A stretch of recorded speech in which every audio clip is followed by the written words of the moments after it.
la chose que tu dois faire est simple. Est simple, mon frère. Ça, c'est une technique que beaucoup de gens font pour devenir riches. Ce n'est pas LKBA. Comment quelqu'un qui vient d'arriver aux États-Unis peut devenir riche? Riche, je parle riche même de devenir riche même.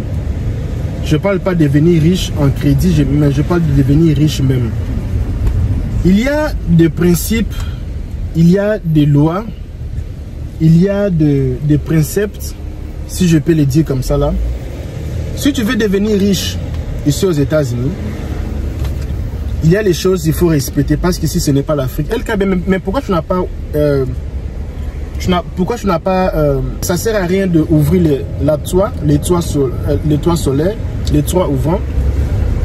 Alors, il y a qu'une chose à faire. Ça, c'est la première des choses à faire si tu veux devenir riche. Parce que tu sais, quand tu as quitté l'Afrique, tu es venu te chercher ici.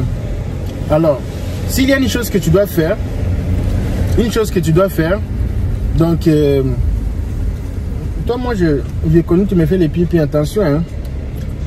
Attention, hein. Attention, madame. Alors, il y a une chose que tu dois faire. La chose que tu dois faire est simple. Est simple, mon frère. Ça, c'est une technique que beaucoup de gens font pour devenir riches. Ce n'est pas acheter une maison. Moi, je pense que acheter une maison aux États-Unis pour devenir riche, dit que la maison va valoriser, c'est une façon de devenir riche. Moi, je pense que ça, c'est vraiment c'est être inconscient. Les gens qui font ça, ils sont des inconscients.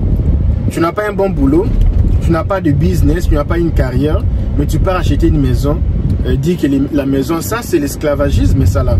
Parce que tu vas rester 30 ans dans cette maison-là pour rien faire. Parce qu'aujourd'hui, nous vivons dans un monde où les choses changent. Aujourd'hui, tu peux habiter ici, demain, tu peux habiter là-bas, l'autre jour, tu peux habiter là-bas, tout ça là. Alors, maison, pour le moment, ce n'est pas important d'acheter ta maison. Je disais à un garçon que de la même façon, quand tu étais au pays, tu avais 15 ans, tu voulais te marier avec ta voisine là qui avait 13 ans à l'époque.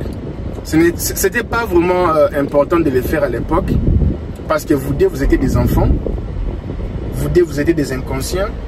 Il fallait vraiment attendre le bon moment. Il fallait vraiment attendre le bon moment pour le faire. Je ne suis pas vraiment concentré, je suis au volant, vous voyez. Alors, LKB, c'est quoi la première des choses que je dois faire? Je vais faire une vidéo là en Côte d'Ivoire. Ils disent que si tu vois un homme manger la chewing-gum comme ça là, je ne sais pas si vous prenez des choses là où est. Alors, la première des choses, mes amis, mon ami, la première des choses que tu dois faire, c'est avoir 12 mois de dépenses protégées. Supposons que tu payes la maison $200, la nourriture, les transports $200, d'autres choses là que tu payes à côté $100. En fait, par mois pour vivre, tu dépenses un peu dans le $500 par mois pour vivre. Je parle pas de l'épargne, je parle seulement pour payer tes farcis, les transports des enfants. Ouh, la police. Waouh, waouh, waouh. Ya. Gèle, la police. Ils sont même derrière moi, même. Regardez, ils sont même derrière moi. Je ne sais pas si vous les voyez. Ils sont même derrière moi, ils sont là-bas. Et ils sont derrière vraiment. Bon, je vais un peu parler comme ça là. Alors, les dépenses que tu fais, il faut voir les dépenses que tu fais. C'est $500. Alors, si c'est $500, si ici aux États-Unis tu dépenses dans les $2000 par mois pour vivre, tu dépenses dans les $3000, la maison c'est 1500, la nourriture 800, les carburants c'est ci, c'est là. Alors, si tu dépenses ça là, Tu comprends? Si tu dépenses tout ça là, ce que tu vas faire maintenant, c'est quoi? C'est prendre toutes tes dépenses. Toutes les dépenses que tu gaspilles par mois. Excusez-moi, je suis au volant. Alors, tu vas... j'avais la caméra parce que la police est toujours là derrière moi, mais ils sont un peu là-bas. Tu vas multiplier ça par 12. Si tu es entrepreneur, tu travailles pas, tu fais le business, tu as une boutique d'habillement, il faut prendre tous les dépenses que tu fais par mois, tous les dépenses, même les loyers, tout ça, tu mets tous les loyers que tu dépenses par mois. Si ça te donne 1000 $, écoute bien, tu prends 1000 $ ou 500 $ ou 2000 $ ou 4000 $, tout ce que tu dépenses par mois là, tu multiplies ça par 12. Si tu dépenses comme 10 000 $ par mois, il faut multiplier ça par 12. Ça va devenir combien? 120 000 $. Si tu dépenses 500 $ ou 1000 $, tu multiplies ça par 12. Pourquoi je dis ça? C'est la première des choses que tu dois faire si tu veux devenir riche. Parce qu'avec ça, tu seras garanti.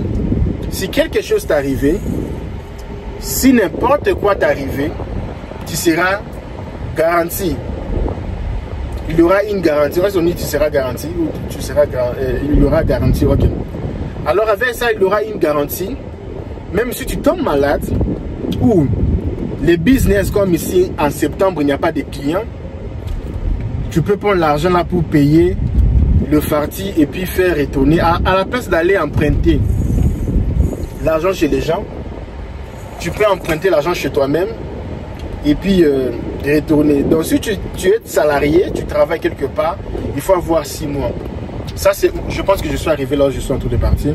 Alors si tu veux devenir riche, il faut avoir plus ou moins 6 mois de toutes les dépenses mensuelles gardées, protégées, que tu ne vas jamais dépenser. Si tu es businessman, il faut avoir 12 mois.